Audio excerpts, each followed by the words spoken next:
네, 지금부터 좀 녹음을 하면서 같이 하겠습니다.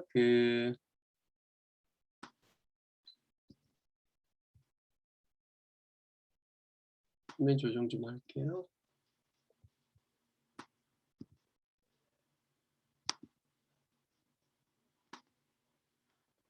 네, 교재 잘 보이시죠? 네, 오늘은 이제 출애굽기 7장부터 11장까지의 내용이에요. 근데 오늘 이제 전체를 다 볼 수는 없고, 7장에 있는 10가지 재앙에 대한 이야기하고, 그 다음에 5가가 이제 6월절에 대한 이야기예요. 그래서 7장부터 11장까지 다 보지는 않지만 그래도 내용상으로는 11장, 죄송해요. 출애굽기 12장까지 쭉 같이 연결해서 보도록 하겠습니다. 지난주 하나님의 부르심에 대한 모세의 반응 2가지와 하나님의 처방에 대한 복습 내용인데 잘 알죠? 하나님의 부르심에 대해서 내가 누구간데 이렇게 모세가 이야기했던 거 기억하시죠? 그랬더니 하나님이 뭐라고 응답하셨죠? 내가 너와 함께 하지 않냐. 내가 너와 함께 할 것이다. 이렇게 하나님 응답해 주셨습니다. 우리도 그렇죠. 나 같은 사람이 뭘 할 수 있을까? 우리 이렇게 생각할 수 있지만 하나님께서 함께 하시기 때문에 늘 가능하다는 생각들 가졌으면 좋겠고요. 또 13절에 또 이제 모세가 또 이야기하죠. 내가 무엇이라고 그들에게 말하리까? 그러니까 내가 하나님을 어떤 분이라고 그들에게 말하리까 그랬더니 하나님께서는 나는 스스로 있는 자다. 영어로 I am who I am. 나는 그러니까 처음부터 존재했던 분이시고 세상을 만드신 분이시고 또 세상을 주관하신 분이시다라는 의미죠. 그래서 이것과 연결해서 우리가 지난주에 한번 배웠던 건 하나님께서 모세에게 나타나실 때 어떻게 나타나셨다고 했죠? 네. 그 가시떨기에 불을 붙이셔서 꺼지지 않는 불로 이렇게 나타나셨다. 그래서 그 누구에게도 우존받지 아니하고 또 그 어떤 연료도 필요하지 않은 스스로 계시는 분, 그리고 에너지의 근원 되시는 분이시다. 이런 이야기들도 했었는데요. 우리가 믿는 하나님이 그러한 하나님입니다. 그 모든 능력과 권세를 가지고 계신 분이시죠. 또 우리에게 에너지를 주시는 분이십니다. 자, 그러면 오늘 이제 출애굽기 7장부터 들어가는데요. 제가 그 이름을 옆에다 써놨어요. 그래서 이름 써져 있는 걸 잘 보시면서 말씀을 돌아가면서 읽으면 좋을 것 같습니다. 오성 형제님이 12절까지 8절, 8절부터 12절까지, 동학 형제님 16절까지, 인형자매님이 19절까지, 초우자매님이 마지막 25절까지 그렇게 좀 읽도록 하겠습니다. 자, 우리 오성 형제님부터 읽습니다. 시작. 1절부터 12절까지요? 네네, 여기 그 교재에 있는 것처럼 8절부터요. 네네. 알겠습니다. 여호와께서 모세와 아론에게 말씀하여 이르시되 바로가 너희에게 이르기를 너희는 이적을 보이라 하거든 너는 아론에게 말하기를 너의 지팡이를 들어서 바로 앞에 던지라 하라. 그것이 뱀이 되리라. 모세와 아론이 바로에게 가서 여호와께서 명령하신 대로 행하여 아론이 바로와 그의 신하 앞에 지팡이를 던지니 뱀이 된지라. 바로도 현인들과 뱀이 되리라. 죄송합니다. 개역개정을 읽고 있었네요. 모세와 아론이 바로에게 가서 여호와께서 명령하신 대로 행하여 아론이 바로와 그의 신하 앞에 지팡이를 던지니 뱀이 된지라. 바로도 현인들과 마술사들을 부르매 그 애굽 요술사들도 그들의 요술로 그와 같이 행하되 각 사람이 지팡이를 던짐에 뱀이 되었으나 아론의 지팡이가 그들의 지팡이를 삼키니라. 네. 자, 여기 내용은 하나님께서 이제 10가지 재앙을 시작하기 전에 이제 모세와 아론을 통해서 그 지팡이를 던지면 뱀이 될 것이다. 요 이제 이야기를 먼저 하죠. 그래서 10가지 재앙 시작되기 전에 아론과 모세가 바로 앞에서 바로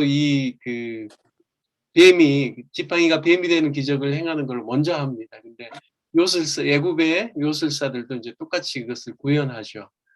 그런데 이제 중요한 것은 아론의 지팡이가 그 요술사들의 지팡이를 다 집어삼키는 그러한 일들을 하게 됩니다. 자, 13절부터는 동화경제님 읽어주시죠.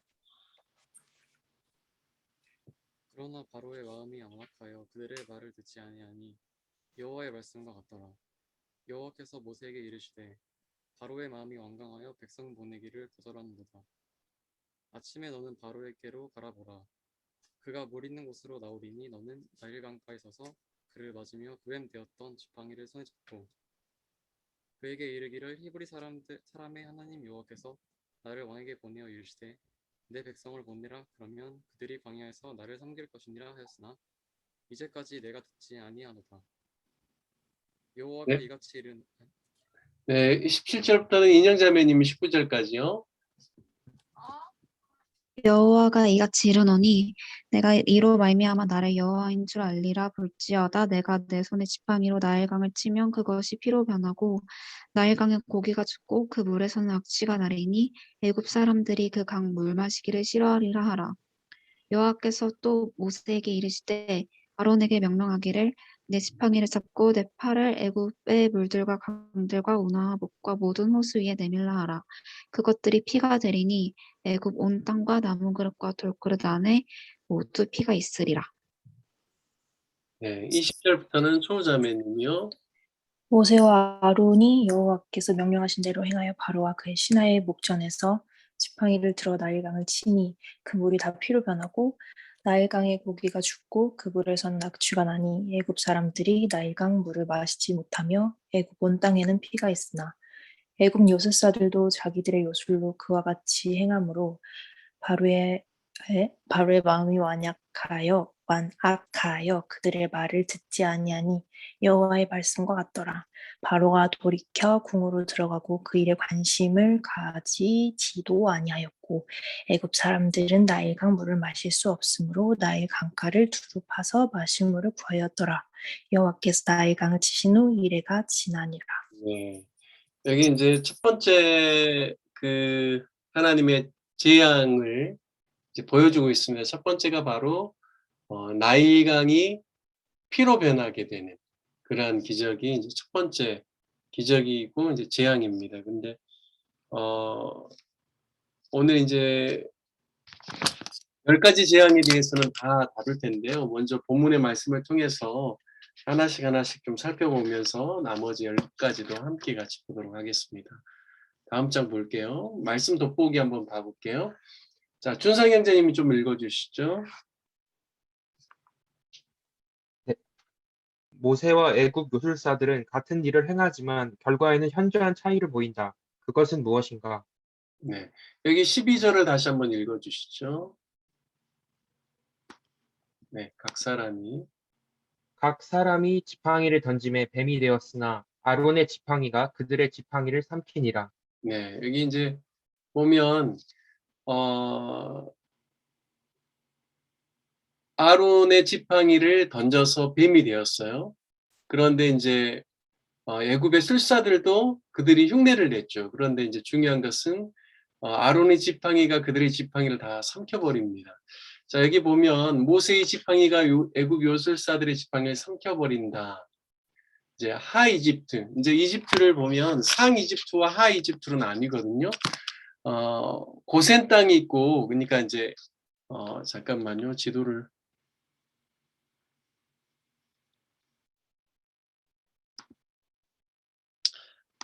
여기에 지도가 다 나오진 않았을 텐데, 잠깐만요.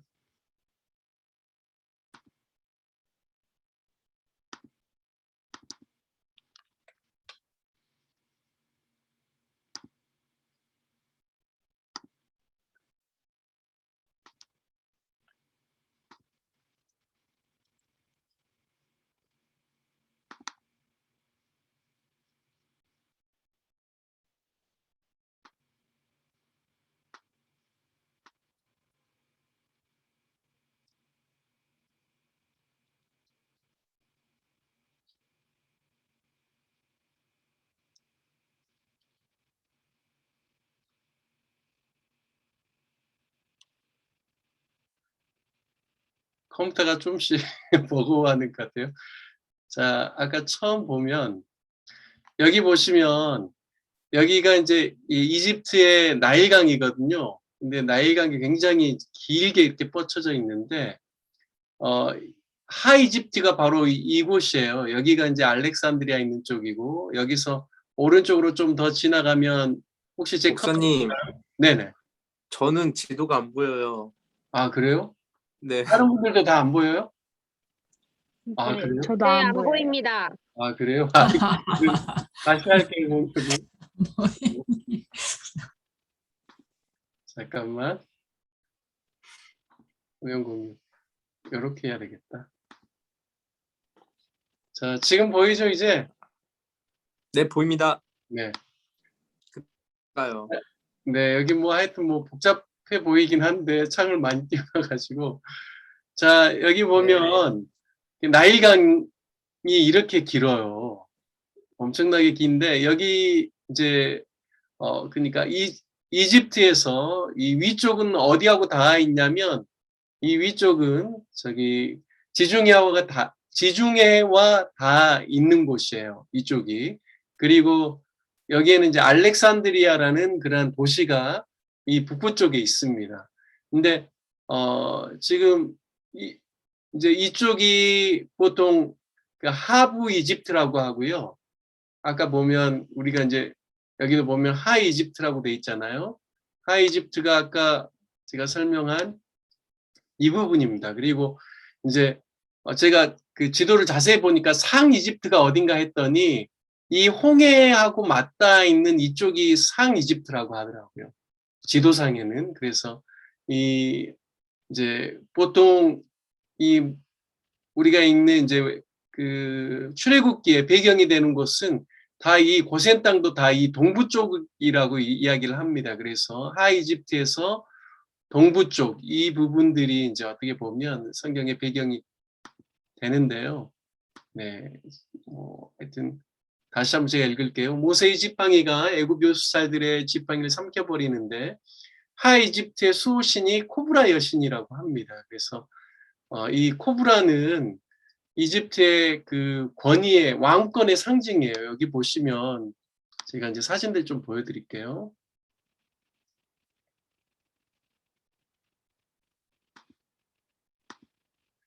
이게 이제 투탕카멘이라는 이집트의 왕이에요. 아마 이제 이집트를 여행하게 되면 이 사진들 많이 보게 될 텐데, 이 사진도 보면 여기에 보면 요 가운데 있는 게 뭐냐면 코브라거든요. 그래서 그 이집트의 역대 왕들을 보면 지금 이제 유명한 왕들의 이제 사진들을 여기 쭉 하고 있는데 뭐 여기 보면 람세스 뭐 2세, 3세, 4세 이렇게 쭉 나와 있잖아요. 다 보면 여기가 이렇게 다 코브라가 다 이마 정수리에 다 붙어 있습니다. 그리고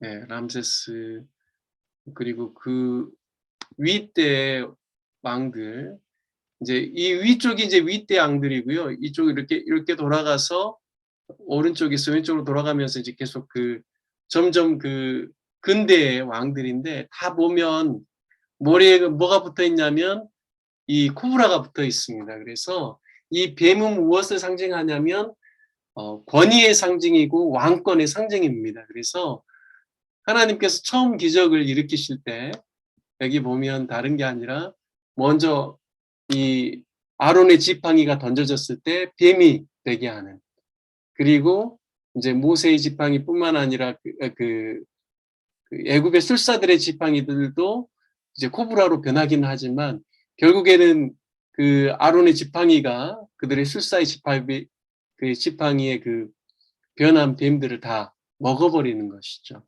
그래서 여기 보면 모세의 지팡이가 바로 지명한 이집트 사람들의 지팡이를 삼킨다라는 것은 바로의 권위가 무너질 것을 예고하는 것이다. 자, 바로의 요술사들이 여기서부터 한번 우리 준상 형제님 쭉 읽어주시죠. 네, 바로부터 읽을까요? 네네, 바로부터요.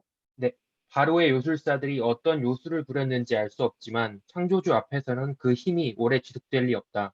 여호와께서 모세의 지팡이를 뱀으로 변하게 하신 것은 창조주 하나님으로서 자신은 피조물을 필요에 따라 언제든지 변화시킬 수 있는 능력자임을 온 세상에 드러내시기 위해서이다.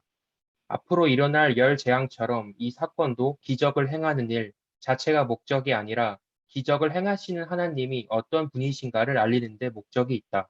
네.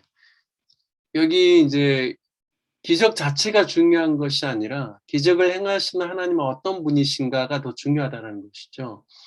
10가지 재앙을 보면 하나하나가요, 다 애굽의 신들과 연관이 돼 있습니다. 그래서 하나님께서는 참 신, 참 하나님이 누구인가, 그것을 애굽에 있는 사람들에게도 보여주기를 원하시죠. 바로의 그 강팍함 때문에 어떻게 보면 한두 가지 재앙으로 끝날 수 있는 일이지만 그게 아니라 마지막 10번째 재앙까지 다 그 하나씩 하나씩 다 성취가 되게 되거든요.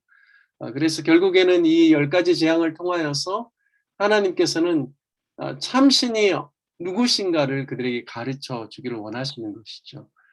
자, 이 땅이 고대 이집트에서는 왕적 권위와 능력을 상징한다고요. 뱀은 고대 이집트 왕의 왕관이 수호신을 상징하는 코브라 모양을 하고 있다. 신적 보호와 권능을 의미하고 있고 왕을 대적하는 자들에게는 죽음을 경고하고 있다.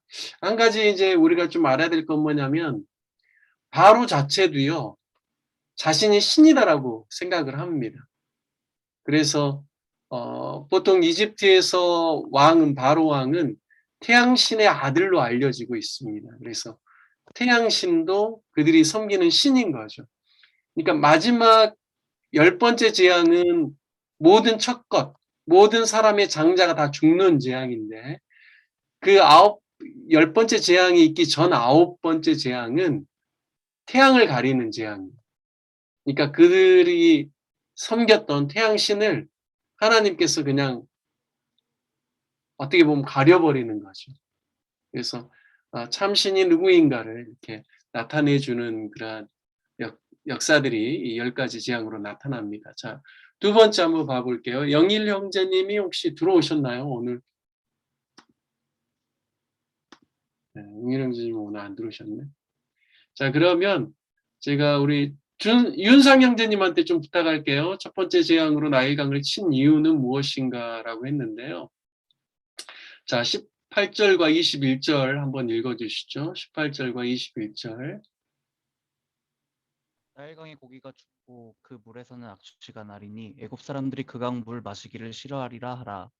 네, 21절. 네. 나일강의 고기가 죽고 그 물에서는 악취가 나니 애굽 사람들이 나일강 물을 마시지 못하며 애굽 온 땅에는 피가 있으나. 네. 여기 보니까 첫 번째 재앙이 무얼 치는 재앙이죠? 네, 나일강을 친다라고 해서 그렇지만 나일강의 기능을 마비시켜 버리는 거죠. 왜냐하면 나일강은 무엇의 상징이냐면 애굽의 풍성함의 상징입니다. 여러분 그 창세기에 보면 아브라함의 이야기를 아시죠? 아브라함 이제 창세기 12장 13장 읽어보면 12장에 보면 아브라함이 믿음을 따라서 가나안 땅까지 왔는데 가나안 땅에 기근이 들었어요. 그래서 물을 구하기가 힘들거든요. 점점 남방으로 갔다가 어디까지 내려가죠? 이집트로 내려가요. 왜냐하면 아까 우리가 지도에서 봤던 것처럼 풍부한 마르지 않는 나일강이 있거든요. 그러니까 이집트에 가면 무언가를 얻을 수가 있는 거예요. 근데 늘 사람들이 그 나일강을 중요하게 여기고 또 늘 자랑으로 삼고 있는 그 강을 하나님께서 모세를 통해서 치게 됩니다. 그래서 하수의 고기가 죽고 강 안에 있는 수많은 물고기들이 있는데 물고기가 죽고 그 물에서 악취가 나고 또 물이 피로 변했기 때문에 애굽 사람들이 그 물을 마시기를 싫어할 뿐만 아니라 못하는 거죠. 자, 이 재앙은 이 부분부터 영일 형제, 윤상 형제님이 쭉 읽어주실래요? 이 재앙은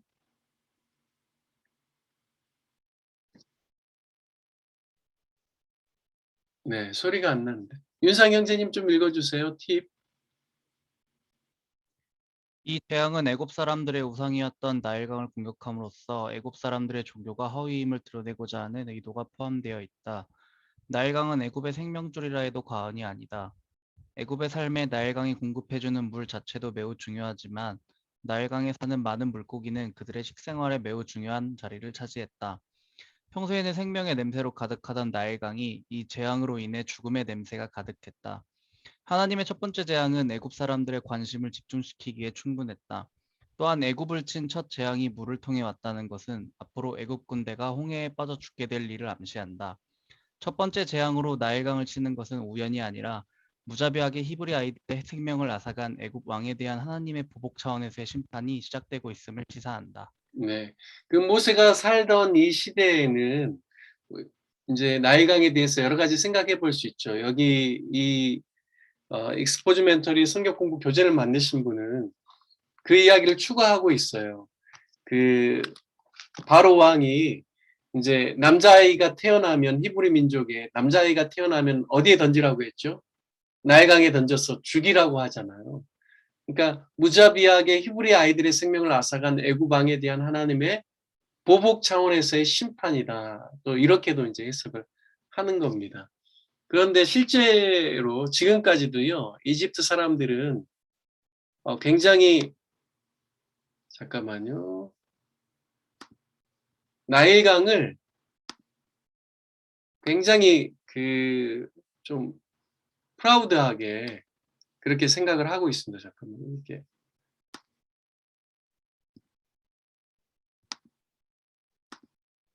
사진을 띄우려고 하는데 안 띄워지네. 다시 할게요. 자, 이 사진 보시면요. 여기 이제 이집트의 라이프라인이라고 이렇게 설명을 하고 있어요. 그러니까 생명의 모든 공급이 되는 게 나일강이다라고 설명하는 거거든요. 아까 제가 처음 지도에서도 보니까 나일강이 강줄기 이렇게 쭉 어떻게 이렇게 그 하부 이집트로 내려가고 있는지 이런 게 쭉 보이는데, 이집트, 그러니까 북아프리카 기후 자체가요, 굉장히 덥고, 뭐 오아시스가 없으면 살아가기 힘든 사막에서는 그런 곳이잖아요. 그런데 그러한 기후에 물이 충분하게 있다라는 거는 그들이 뭐 어떤 농경을 하더라도 수확할 수 있는 거죠. 그리고 강가에 있는 수많은 어종들이 있기 때문에 그 안에서 또 취할 수 있는 게 너무 많고. 근데 참 놀라운 것은 하나님이 그 당신의 백성 이스라엘에게 어떤 이야기를 하냐면, 너희가 생수의 근원되는 나를 버렸다라고 하면서 이스라엘 백성들이 그 지은 죄에 대해서 주님께서 지적할 때 너희가 생수의 근원 되신 나를 버린 것이다라고 그렇게 표현을 합니다. 그래서 결국에는 이 모든 그 풍성함을 주시는 분, 생명을 주시는 분이 하나님이신데 이집트에 있는 사람들은 나일강이 그것을 준다라고 했었죠. 근데 하나님께서는 이제 모세와 아론을 통하여서 참 생명의 공급 되시는 분이 하나님이시다라는 것을 분명하게 보여주고 있습니다. 그래서 저와 여러분들도 마찬가지예요. 뭐 세상 살아가면서 우리가 취해야 될 건 많이 있지만 세상 사람들이 이야기하는 돈이나 물질이나 학위나 뭐 여러 그런 것들이 우리에게 풍성함을 주는 게 아니라 하나님께서 우리에게 그 생명의 근원 되시고 풍성함이 근원된다라는 것을 우리가 늘 이 말씀을 통하여서도 좀 깨달을 필요가 있습니다. 자, 3번으로 넘어갈게요. 저자는 바로의 마음을 어떻게 표현하고 있나요? 라고 했는데요. 우리 인영자매님한테 좀 부탁할게요. 13절과 14절과 22절을 좀 읽어주시죠. 13절과 14절과 22절. 네, 음소거 해제하시고 인영자매님이 13절, 14절. 그러나 바로의 마음이 완악하여 그들의 말을 듣지 아니하니 여호와의 말씀과 같더라. 여호와께서 모세에게 이르시되 바로의 마음이 완강하여 백성 보내기를 거절하는도다. 네, 여기 이제 보니까는 바로의 마음 상태를 이야기하죠. 하나님께서 그 아론의 지팡이를 던져서 코브라가 되고 애굽의 술사의 지팡이들도 뱀이 되긴 했지만 하나님께서 그것을 다 먹어버리시잖아요. 이 아론의 지팡이를 통하여서 삼키게 하잖아요. 그런데 그걸 보면서 바로는 정말 자기가 보고 싶은 것만 보는 거죠. 그러니까 하나님의 능력을 보는 게 아니라 아니 뭐 그 정도 우리 술사들도 하는 거 아니냐 이렇게 생각하면서 본인의 그 마음의 완강한 상태를 이야기를 해주고 있습니다.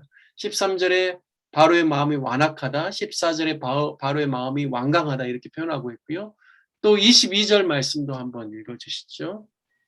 애굽 요술사들도 자기들의 요술로 그와 같이 행함으로 바로의 마음이 완악하여 그들의 말을 듣지 아니하니 여호와의 말씀과 같더라. 네, 이제 첫 번째 재앙인 그 나일강을 피로 변하게 하는 재앙을 하나님께서 하셨는데 애굽의 요술사들도 흉내를 냈다라는 거죠. 뭐 물을 떠왔겠죠. 그리고 뭐 거기다 자기네 어떤 마법을 부렸는지 모르겠지만 빨간색으로 그렇게 변하는 것을 보면서 하지만 비교할 수가 없는 거죠. 나일강 전체를 빨갛게 물들이는 하나님의 능력과 요술사들이 하는 거하고는 이게 차이가 있는데도 불구하고 바로는 계속해서 자기가 보고 싶은 거, 자기가 취하고 싶은 정보만 보는 거죠.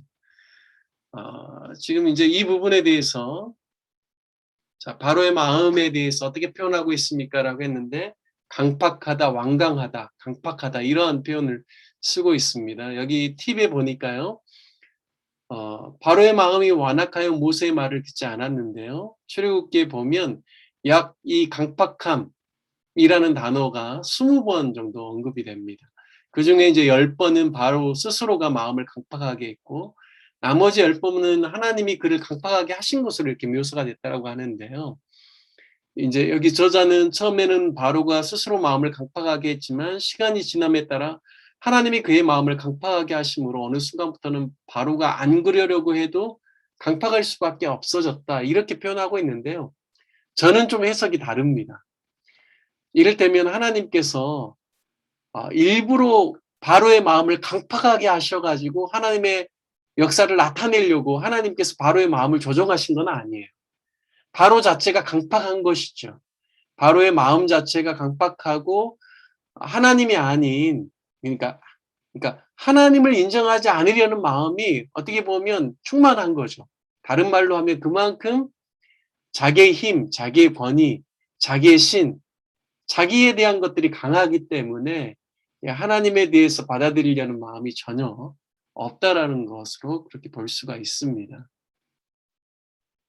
자, 그런데요, 참 놀라운 것은 하나님은 그러한 바로의 강팍함을 드셔서 하나님의 권능과 이스라엘 히브리 백성을 향하신 하나님의 사랑과 그 권능을 나타내는데 악인의 강팍함도 사용한다라는 겁니다.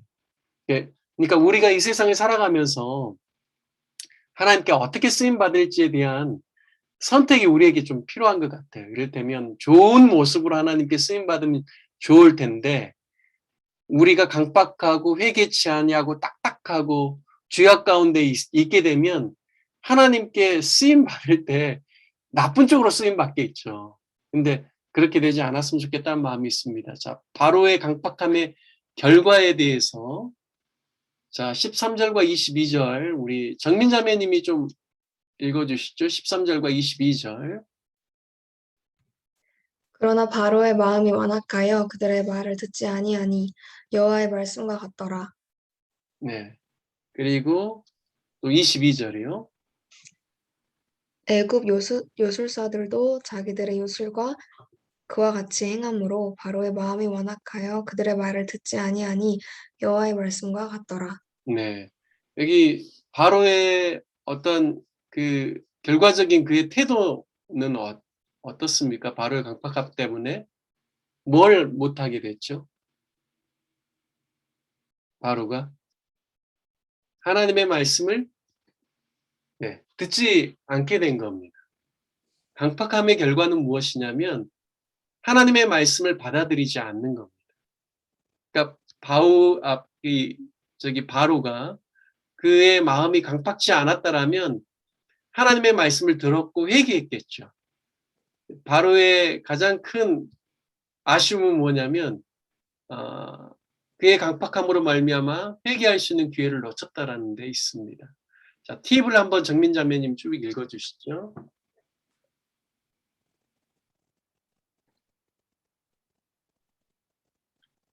네, 정민자매님 팁 한번 쭉 읽어주세요.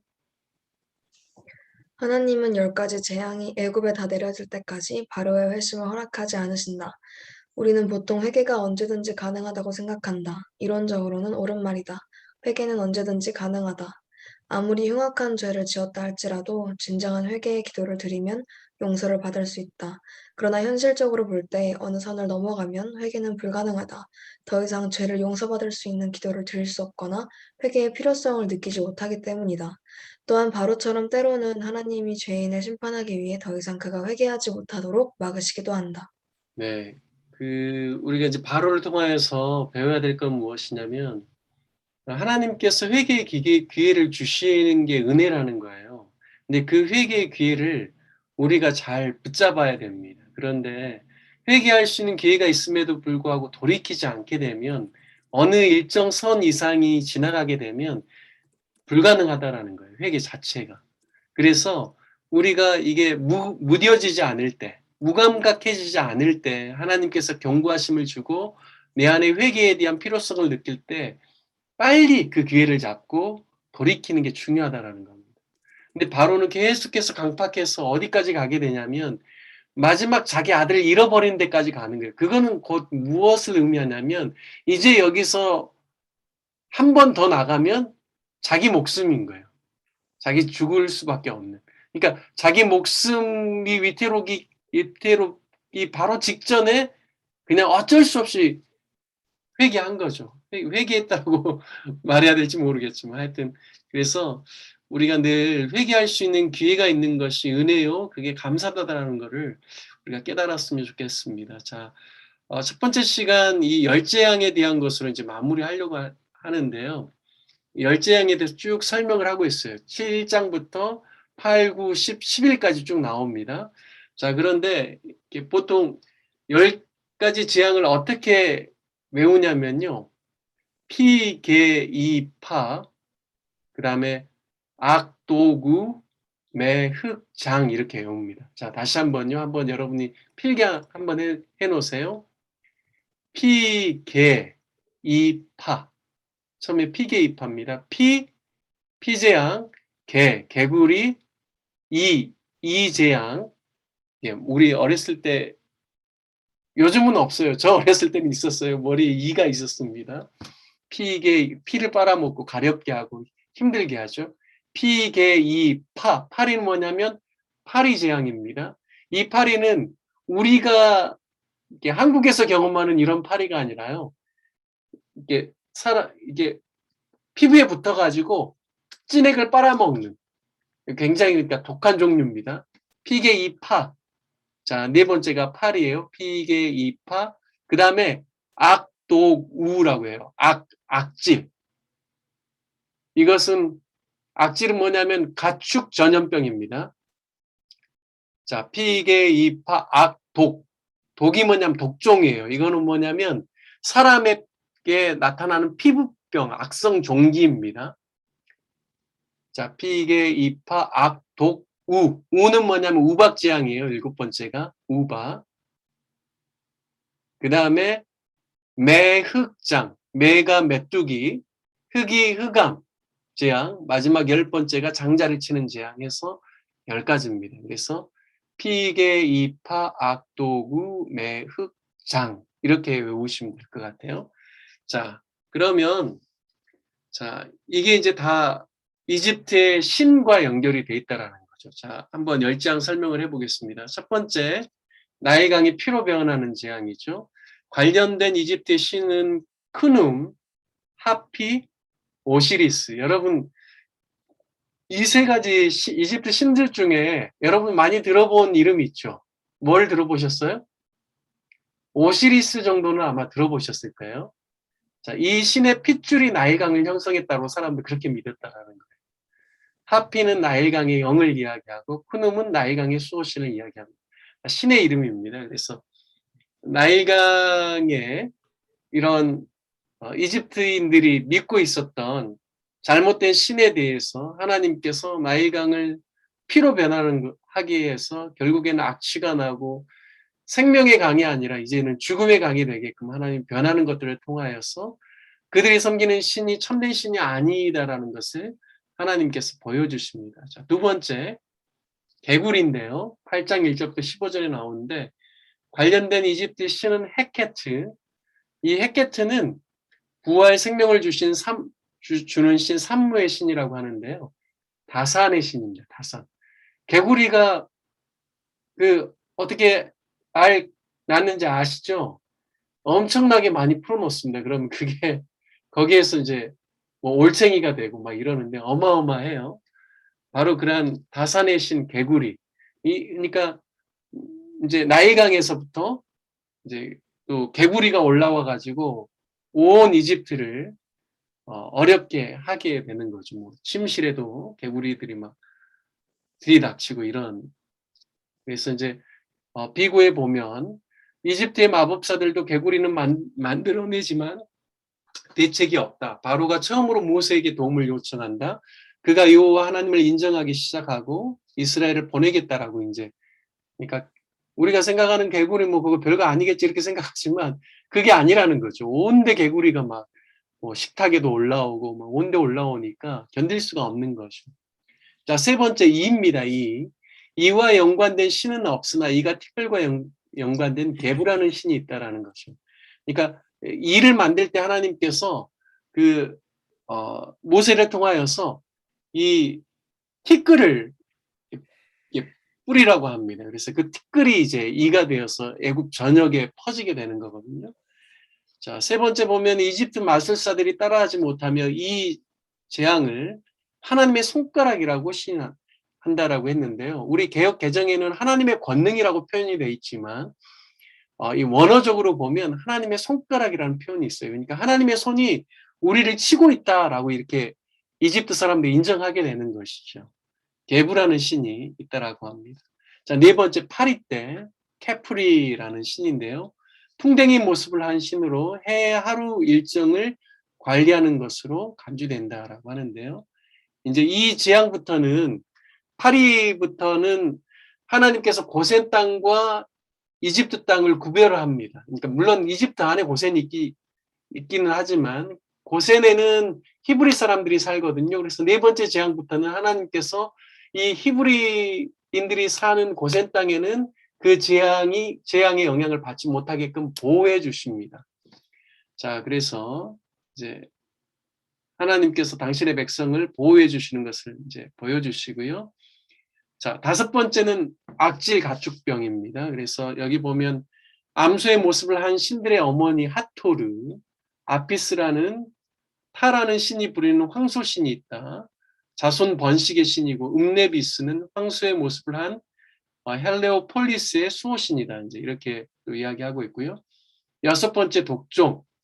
이제 사람에게 독종이 피부병이 발하는데 임호텝이라는 치료신이 있습니다. 그들이 섬기는. 그런데 그 어떤 것도 그들을 치료해 주지 못하죠. 이제 마법사들도 모세 앞에 서지도 못하고 뭐 모방은 고사하고 쫓겨난다 이렇게 표현하고 있습니다. 자, 일곱 번째는 우박이고요. 하늘을 지키는 여신 누트, 이시스, 생명을 주시는 여신, 그 다음에 세트, 곡식 보호신이라고 하는데 이시스나 세트는 그래도 많이 알려져 있어요. 자, 메뚜기 때가 이제 습격합니다. 그래서 생명을 주시는 신, 뭐 이시스, 세트, 세라피아, 메뚜기 떼에서 보호하는 신이라는데요. 그들이 그런 것들을 그들의 신들이 어떤 보호도 해주지 못하죠. 그래서 이제 우박 때문에 한번 이집트에 난 그 열매들이 다 그냥 처박히고 다 상하게 되죠. 그런데 이제 다음에 이제 그 우박이 지나가고 난 다음에 어린 풀들이 자라나고 이제 다음 수확을 기다릴 수 있는 게 있는데 메뚜기가 와가지고 싹 그것을 다 갉아 먹어버립니다. 그래서 정말 하나님께서 보호해 주시지 않으면 아무것도 수확할 수 없는 그러한 것인 것을 가르쳐 주시죠. 그리고 아홉 번째 3일간의 흑암, 제가 아까 이야기했던 태양신, 태양과 연관된 신들이 레, 아톤, 아툼, 호루스도 이제 많이 알고 있는데요. 그리고 바로 자신이 태양의 신으로 간주가 됩니다. 하지만 하나님께서 고센 땅에는 빛이 들어가는데 나머지 고센 외의 이집트 지역은 빛이 들어가지 않습니다. 그래서 아마 공기 중에 있는 먼지들을 통하여서 햇빛을 가리셨다 이렇게도 해석도 합니다. 왜냐하면 더듬을 만한 흑암이었다라고 이렇게 표현되어 있기 때문에. 그리고 마지막 10번째가 장자의 죽음입니다. 그래서 오시리스 생명 죽음을 주는 신, 타우루트 뭐 쭉 이렇게 나와 있는데요. 제가 한번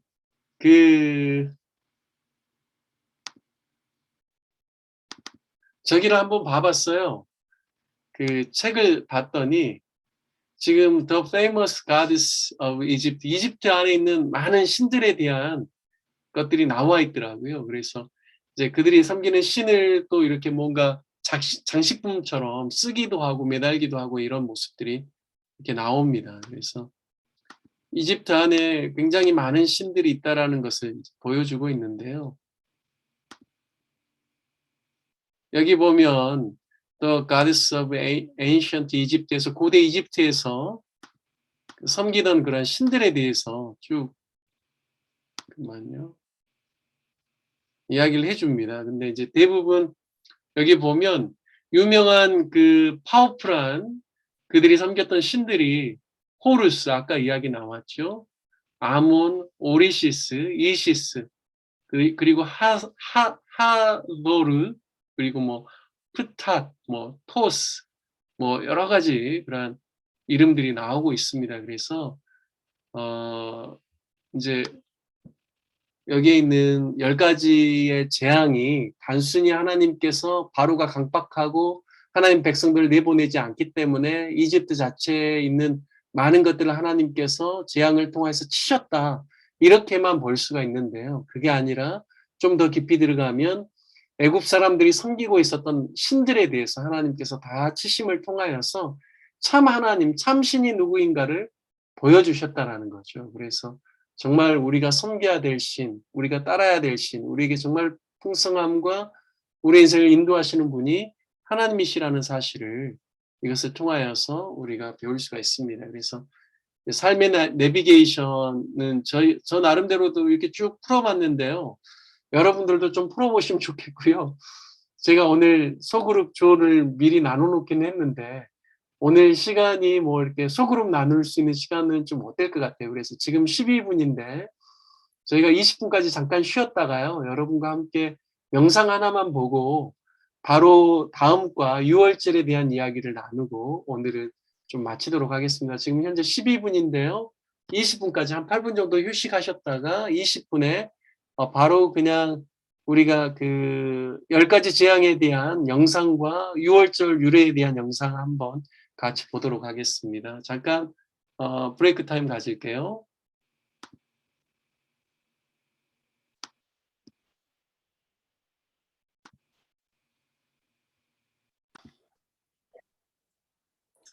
네, 여러분 이제 유튜브에 가면 10가지 재앙에 대한 그런 영상들이 여러 개가 있어요.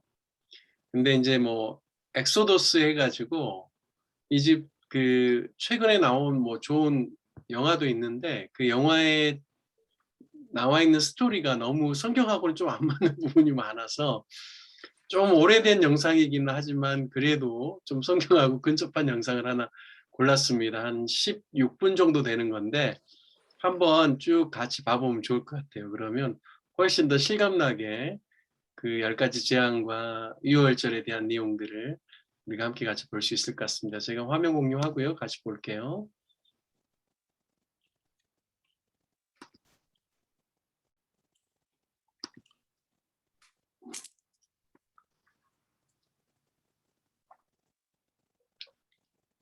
자, 소리 나가는지만 좀 체크해 주세요. 소리 나가나요? 네, 나가요. 네네. 그러면 같이 보도록 하겠습니다.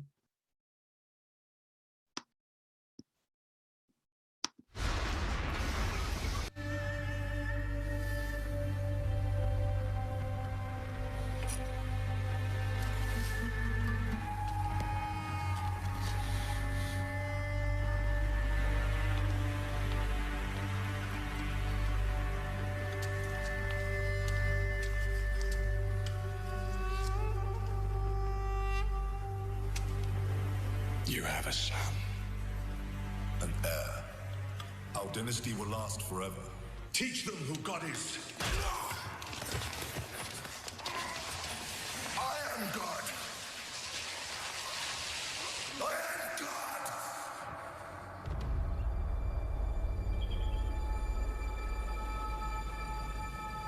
God has spoken to me. He will force Pharaoh to free us.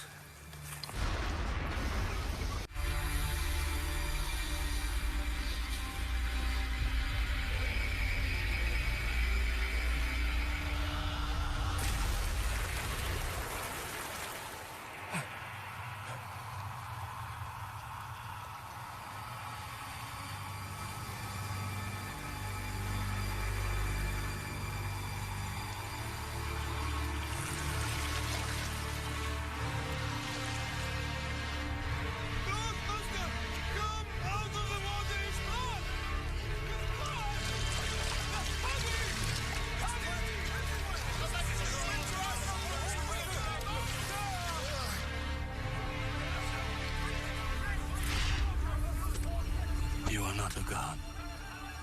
You are just a man.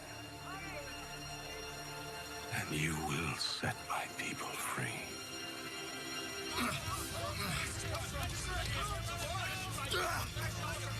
Move away!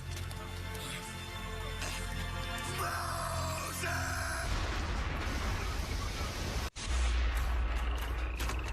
Our Lord is sending 10 plagues to change Pharaoh's mind.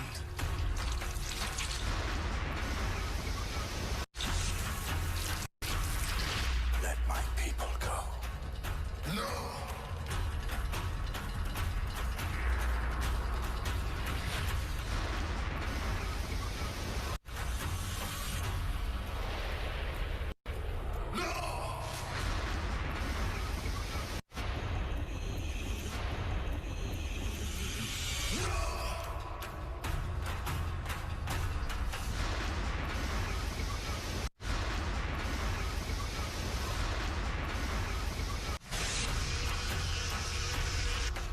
Locusts.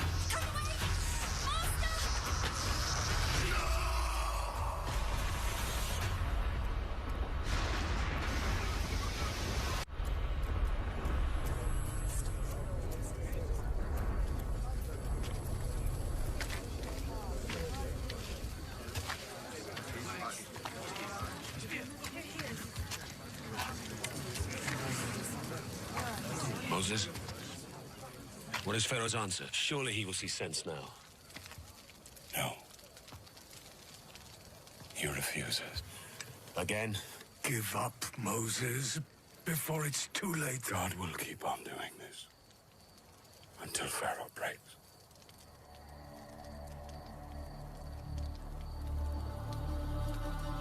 What's wrong? Soon there will be a final plague. The angel of death is coming. Every firstborn son will die. No, but not us. Why would he punish us? Death is coming for us all. Why us? Friends! We can be spared God's vengeance. But only if we do exactly as he tells us.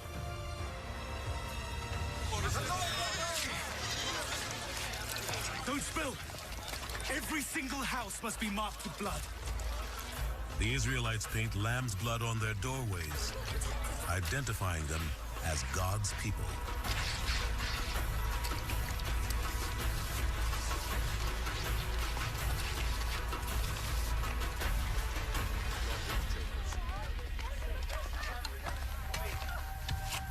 We promised God would free our people. But now he sends us death. We must trust in him.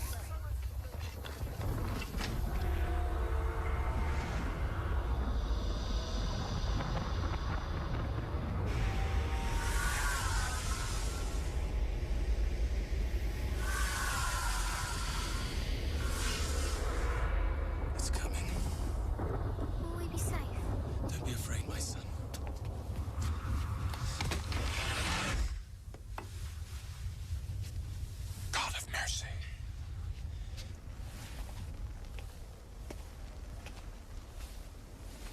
Pharaoh has not listened.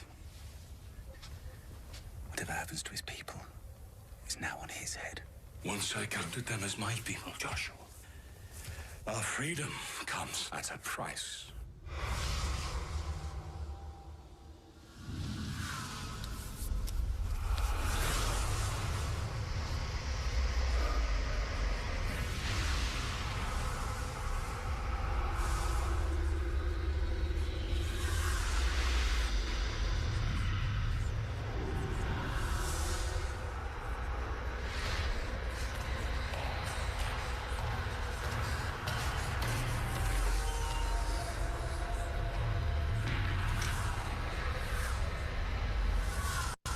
The angel of death finds every Israelite house painted with blood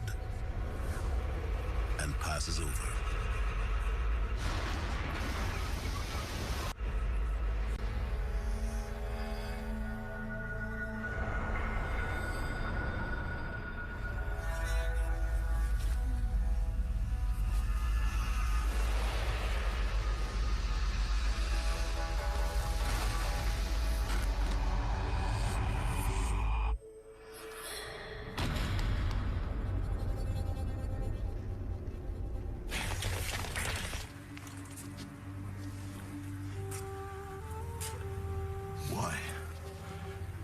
Why should Israelite slaves have life?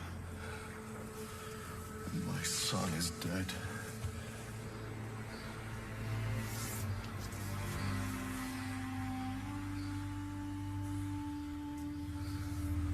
Get up. Get up. Go!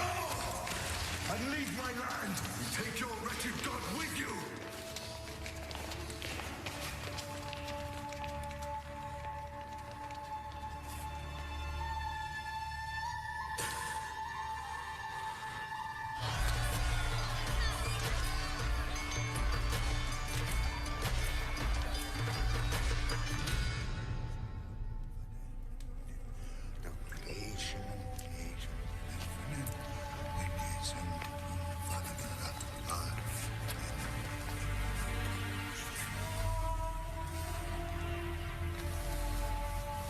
My son.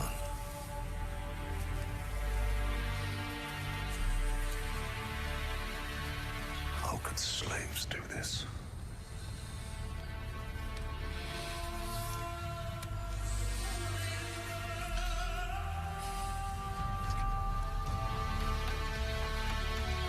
I vow to you, here and now, that I will bring the Israelites back and make them build you the greatest tomb the world has ever seen.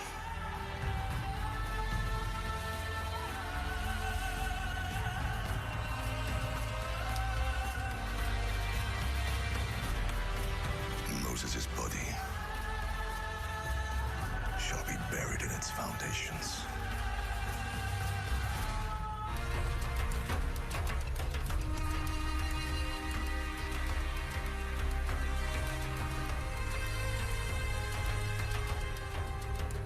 Still can't believe Pharaoh just let us leave. But he did. It's what God demanded. And only a madman would defy God again after what he's done.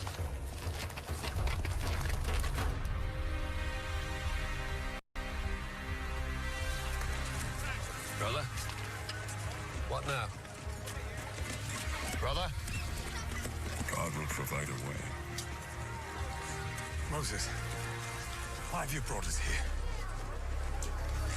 God brought us here.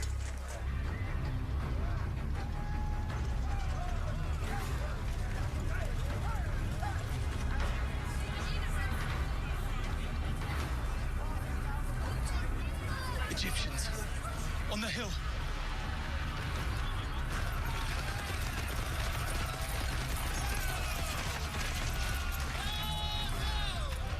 Where is your God now, Moses?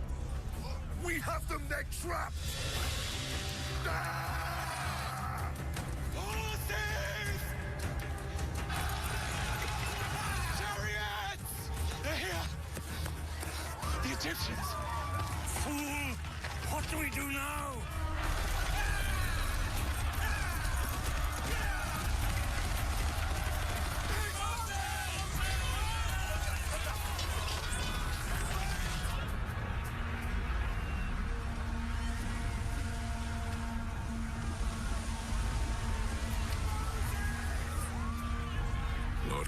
believe this is the end you planned for us.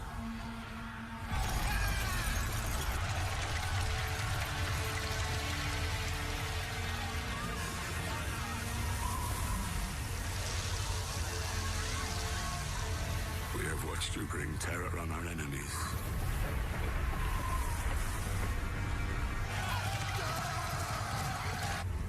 You kept death from Andor.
God. And he is here with us.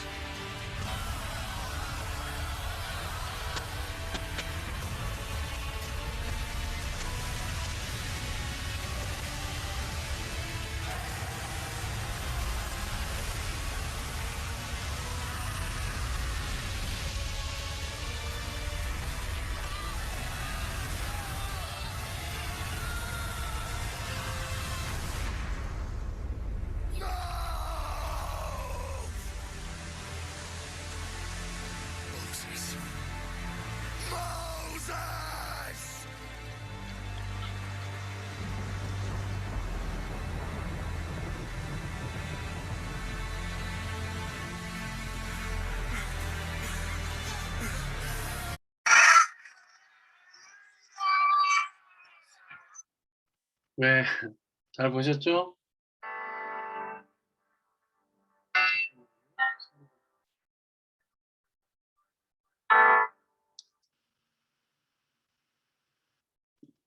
네, 그 여기 이제 우리가 본 내용이 어디까지냐면 출애굽기 14장 내용까지입니다. 이제 15장이 되면 이제 미리암과 함께 수많은 여인들이 홍해를 건너고 난 다음에 이제 하나님 찬양하는 내용이 나오고요. 이제 15장부터는 이제 광야에 들어가서 이제 광야에서 생활이 이제 나오게 됩니다. 그래서 10가지 재앙을 다루면서 이제 유월절 절기에 대한 이제 하나님께서 이 가르침이 출애굽기 12장에 나오고요. 대대로 이 절기를 지키라고 하면서 하나님께서 이스라엘 백성을 어떻게 구원해 내셨는지를 자손 대대로 가르칠 수 있도록 그렇게 하는 내용이 나옵니다. 그래서 오늘 마지막 이제 재앙 시리즈 4주차 말고 그 다음 주 5주차 6월절의 유래에 대해서 여러분과 함께 같이 말씀을 나누도록 하겠습니다. 화면 공유 통해서 교재로 같이 볼게요.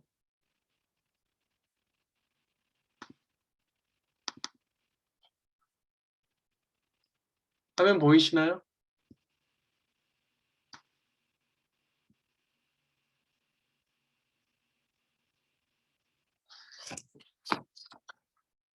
네, 출애굽기 12장 21절부터 36절까지 내용인데요. 여기 이제 유월절에 대한 규례를 하나님 가르쳐 주는 내용인데요. 지혜자매님이 21절부터 24절, 영희 형제님이 죄송해요. 지혜자매님 25절까지, 영희 형제님이 26절부터 30절까지, 윤상 형제님이 마지막 36절까지 읽어주시면 좋겠는데요. 지혜자매님 좀 읽어주시겠습니까? 21절부터. 모세가 이스라엘 모든 장로를 불러서 그들에게 이르되 너희는 나가서 너희의 가족대로 어린 양을 택하여 유월절 양을 잡고 우슬초 묶음을 가져다가 그릇에 담은 피에 적셔서 그 피를 문인방과 좌우 철주에 뿌리고 아침까지 한 사람도 자기 집 문 밖에 나가지 말라. 여호와께서 애굽 사람들에게 재앙을 내리려고 지나가실 때 문인방과 좌우 문설피의 피를 보시며 여호와께서 그 문을 넘으시고 멸하는 자에게 너희 집에 들어가서 너희를 치지 못하게 하실 것임이라.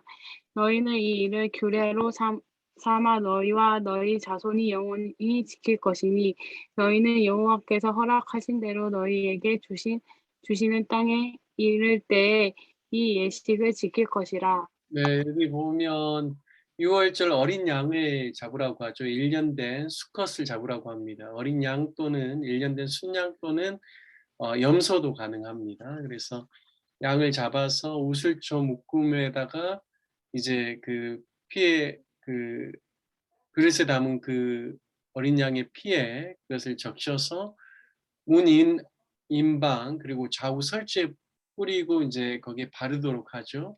그래서 한 사람도 자기 집 문 밖에 나가지 못하게 합니다. 그리고 왜 6월절인가? 영어로는 6월절을 패스오버라고 하는데 패스오버라는 뜻이 이렇게 넘어가다라는 뜻이에요. 그래서 죽음의 사자가 그 피를 보고 그 집으로 들어가지 않고 넘어가겠다, 유월하겠다라고 해서 6월절이라고 합니다. 그래서 이것을 너희 자손 대대로 지킬 예식으로 하나님께서 정해 주시죠. 26절부터 30절까지 영희 형제님 읽어주시죠. 이후에 너희 자녀가 묻기를 이 예식이 무슨 뜻이냐 하거든 너희는 이르기를 이는 여호와 유월절 제사라. 여호와께서 애굽 사람에게 재앙을 내리실 때에 애굽에 있는 이스라엘 자손의 집을 넘으사 우리의 집을 구원하셨느니라 하라. 하매 백성이 머리 숙여 경배하니라. 이스라엘 자손이 물러가서 그대로 행하되 여호와께서 모세와 아론에게 명하신 대로 행하니라.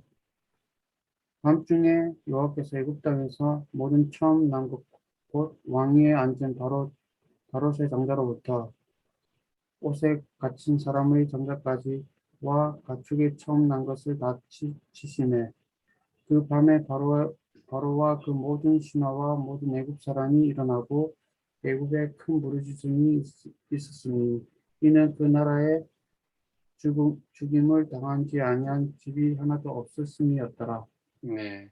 여기 보니까는 그 이제 애굽에 있는 바로의 장자부터 옥에 갇힌 사람의 장자까지, 그러니까 모든 사람을 불문하고 모든 첫 장자는 다 죽임을 당했다라는 겁니다. 가축에 처음 난 것까지. 자, 31절부터 마지막 절까지 윤상 형제님 좀 읽어주시죠. 밤에 바로가 모세와 아론을 불러서 이르되 너희와 이스라엘 자손은 일어나 내 백성 가운데에서 떠나 너희의 말대로 가서 여호와를 섬기며 너희가 말한 대로 너희 양과 너희 소도 몰아가고 나를 위하여 축복하라 하며 애굽 사람들은 말하기를 우리가 다 죽은 자가 되도다 하고 그 백성을 재촉하여 그 땅에서 속히 내보내려 하므로 그 백성이 발교되지 못한 반죽 담은 그릇을 옷에 싸서 어깨에 매니라. 이스라엘 자손이 모세의 말대로 하여 애굽 사람에게 은금 패물과 의복을 구하매 여호와께서 애굽 사람들에게 이스라엘 백성에게 은혜를 입히게 하사 그들이 구하는 대로 주게 하심으로 그들이 애굽 사람의 물품을 취하였더라. 네. 여기 이제 말씀해 보면 31절에 이제 바로가 모세와 아론을 불러서 이야기하죠. 이제 그 모세와 아론이 자꾸 이야기했던 건 뭐냐면 우리 하나님을 섬기는 우리 히브리 사람들, 이스라엘 백성들이 좀 사흘길 광야로 나가서 하나님을 예배할 수 있도록, 제사할 수 있도록, 섬길 수 있도록 보내주십시오. 하나님 그것을 요구하십니다라고 하는데 바로가 계속 거절을 했어요. 근데 결국에는 그의 이제 장자가 죽고 난 다음에 이 10번째 재앙을 맞이하고 나서 그가 이제는 너희 말대로 가서 여호와를 섬기라라고, 이제는 우리 백성, 내 백성, 그러니까 이집트에 있는 백성들 가운데서 떠나가라 이야기하는 거죠. 그래서 32절에 너희 말한 대로 너희 양이나 소도 다 몰아가고 중요한 거는 나를 위하여 축복하라. 이제 드디어 여기서 이제 바로가 하나님께 손을 든 거죠. 하나님이 그 이스라엘이 히브리 사람들 섬기는 신이 진짜 신이다라는 것을 이제 인정하는 겁니다.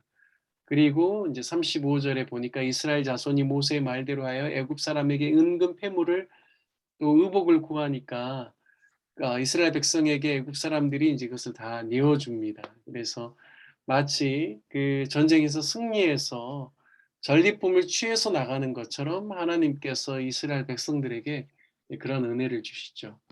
자, 말씀 보도록 하겠습니다. 모세가 이스라엘의 모든 장로들을 불러서 지시한 유월절 준비는 무엇인가라고 했는데요. 21절부터 22절에 아까 우리가 여기 보면 유월절 준비에 있어서 첫 번째는 어린 양을 택해서 유월절 양으로 잡으라는 거죠. 첫 번째는 양을 잡아야 되고, 두 번째는 이제 여기 보니까는 그 피를 그릇에 담아서 그 피를 이제 우슬초 묶음을 가져다가 피에 적셔가지고 문 임방과 좌우 설주에 뿌려라. 그리고 이제 마지막 세 번째는 한 사람도 자기 집 문 밖으로 나가지 말라. 이렇게 하나님께서 그 마지막 10번째 재앙으로부터 이스라엘 백성들을 보호해 주시기 위해서 이러한 준비를 하게 하죠. 자, 팁 이 부분을요. 우리 오성 형제님 좀 읽어 주시겠습니까? 팁. 모세는 가족대로 어린 양을 택하여 유월절 양을 잡고 우슬초 묶음을 피에 적셔 그 피를 문 임방과 좌우 설주에 뿌리고 아침까지 한 사람도 집 문 밖에 나가지 말라고 지시한다. 하나님이 보내실 죽음의 사자들이 문설주에 피가 묻어있는 집은 그냥 지나치고 문설주에 피가 없는 집의 장자와 가축에 처음 난 것을 죽였다. 문설주에 발라진 마른 피 자체에 마력이 있어서가 아니다. 하나님의 말씀을 믿고 순종하는 그 집 사람들의 믿음이 문설주에 발라진 피로 표현된 것이기 때문이다. 문설주에 발라진 피는 믿는 자들의 간증이었던 것이다. 신약의 저자들은 예수님을 유월절 어린 양으로 표현한다. 네, 우리가 이제 처음에 찬양 오늘 시작할 때 유월절 어린 양의 피로 나의 삶의 문이 열렸는지 우리가 그 찬양했었는데요. 유월절은 대대로 지키는 이스라엘의 절기입니다. 근데 이 유월절의 어린 양이 앞으로 그 이스라엘 백성들을 구원하기 위해서 오실 메시아이신 그리스도의 사역에 대한 어떤 이 예표가 있습니다. 원래 이제 유월절 절기는 어떻게 지키냐면 이제 첫날 유월절 양을 잡아서 이제 그 양을 같이 먹게 되고요. 집안에 있는 모든 누룩은 다 제거하게 합니다. 그리고 이제 유월절 지나고 그 다음 날부터 일주일 동안 7일 동안 무교절이라고 해서요. 무교병을 먹게 하는데 이 무교병이라는 게 무교, 교자가 뭐냐면 누룩이에요. 누룩 없는 병자는 떡병자예요. 그래서 무교병이라는 것은 누룩을 넣지 않는 떡을 의미합니다. 이건 무엇을 상징하냐면 이스라엘 백성들이 급하게 이집트를 떠나와야 되기 때문에 뭐 빵을 숙성시키고 뭐 거기다가 뭐 누룩을 넣어가지고 뭐 이렇게 뭐죠 이렇게 발효시킬 시간이 없는 거예요. 그래서 그냥 그 뭐죠 이게 떡처럼 해놓고 그거를 무교병 그러니까 저기 뭐 누룩을 넣지 않고 그냥 메고 나오는 거죠.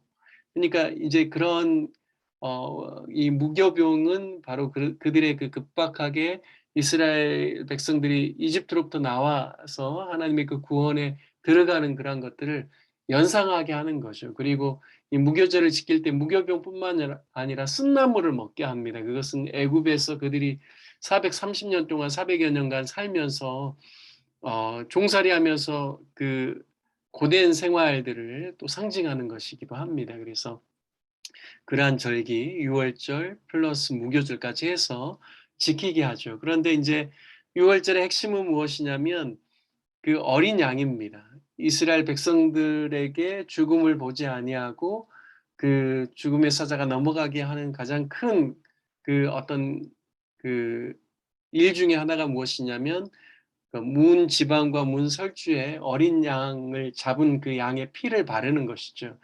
그래서 그것을 볼 때 넘어간다라고 했는데요. 바로 예수님께서 바로 우리로 하여금 우리도 죄 때문에 영영이 죽을 수밖에 없는 존재이지만 예수 그리스도께서 우리를 위해서 십자가에서 대신해서 피 흘려 죽으심으로 말미암아 우리가 영원한 사망으로부터 영원한 생명으로 옮겨진 그러한 하나님의 백성된 그 은혜를 입는 것에 대해서 바로 그 이 유월절 절기가 바로 그 앞으로 일어나게 있을 예수 그리스도의 사역을 예표하고 있죠. 그리고 예수님께서 실질적으로 그 십자가에서 돌아가시는 날도 이제 그 유월절 그 이제 그 이제 절기가 끝나는 날입니다. 그래서 예수님께서 이제 죽으시고 난 다음에 유월절 이제 그러니까 끝날에 죽으시고 그 절기 끝날에 죽으시고 안식 후 첫날에 부활하시게 되죠. 그래서 이제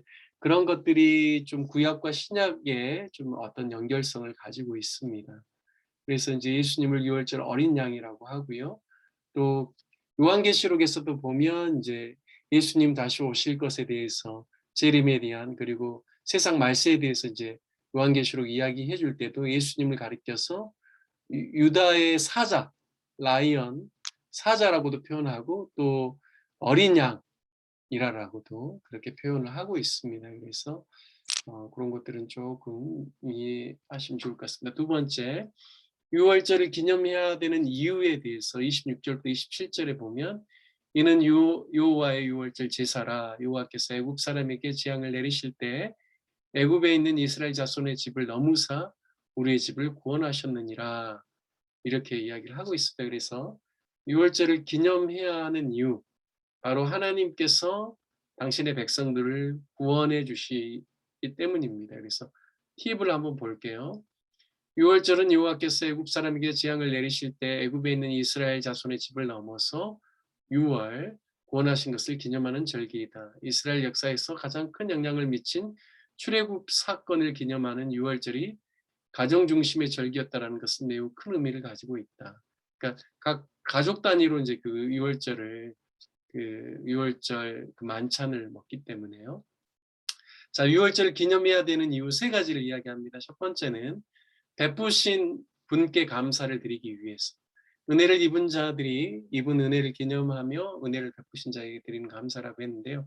백성들은 이렇게 좀 하나님께서 기적 나타내시는 것에 대해서 히브리 민족들, 이스라엘 백성들은 굉장히 또 고무되지만 또 바로가 강팍해가지고 안 보내주고 뭔가 어려움을 주면 금방 또 불평하거든요. 그런데 이번 10번째 재앙을 통해서는 이스라엘 백성들도 하나님께 머리 숙여 경배하니라라고 이렇게 기록을 하고 있습니다. 그래서 유월절을 기념해야 되는 이유, 베푸신 분께 감사에 대한 의미가 있고요. 두 번째는 미래에 대한 확신입니다. 지난날 입은 은혜를 기념하면서 현실에 대한 불안감과 미래에 대한 불확실함을 없앤다라고 했는데요.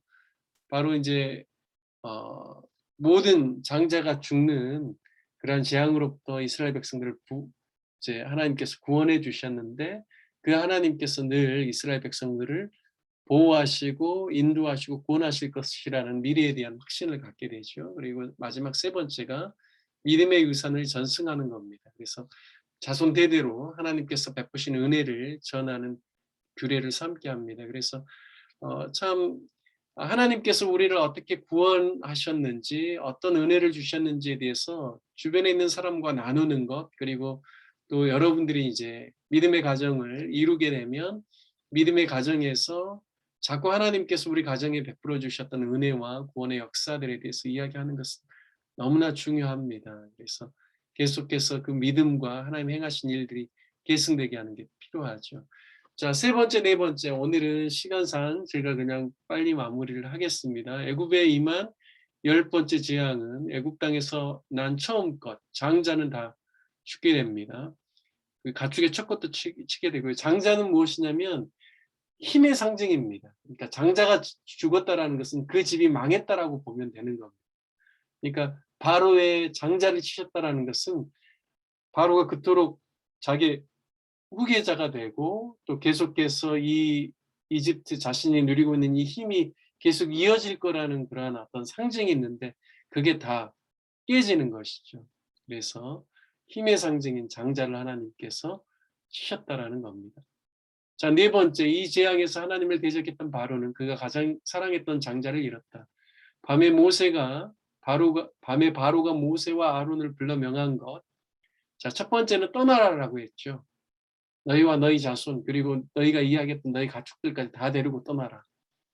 두 번째는 나를 위해서 축복하라라고 이야기했습니다. 그래서 여기 팁에 보면 나를 위해 축복하라라는 이 발언은 비웃음도 거짓도 섞이지 아니하는 바로의 진짜 마음입니다. 바로는 여호와에 대한 두려움과 공포에 휩싸여서 하나님을 경외할 수밖에 없었죠. 물론 나중에 보내놓고 난 다음에 마음이 다시 돌아서서 강팍하게 돼서 또 쫓아가서 이스라엘 백성들 다시 끌어오려고 하지만 결국에는 하나님께서 완전히 초토화를 시키는 것이죠.